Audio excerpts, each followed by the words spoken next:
मी ऋषिकेश बालय्या गुंडला राहणार तोपखाना आणि पद्मशाली आहे. तर पद्मशाली म्हणून आमचे मार्कंडे मंदिरावर श्रद्धा आणि अफाट श्रद्धा आहे.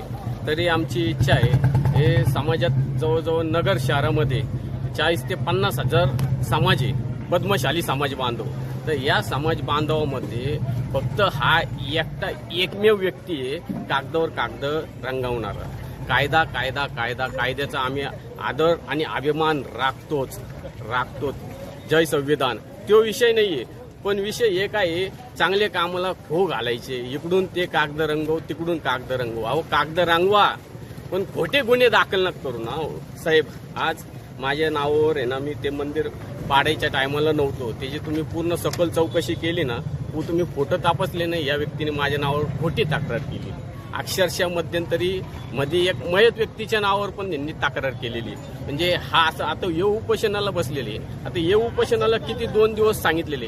2 दिवसाची तुम्हाला पूर्ण रेकॉर्ड देणार आहे. हे किती वाजता घरी आले आणि किती वाजता घरी गेले. 11चा टाइम सांगितला, 11:30 वाजता आले.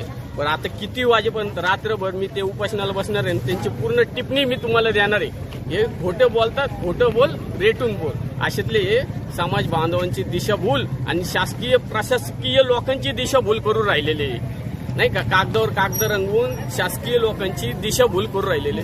शासन प्रशासनाने म्हणून म्हणजे या व्यक्तीने ना शांत बसावं आणि ज्याला इच्छा असेल त्याला मंदिर बांधून द्यावं, एवढीच महत्वाची भूमिका आहे. नाही मॅडम, पण काय होतं आज 20 वर्षापासून चाललंय मंदिराचं जीर्णोद्धार करायचं.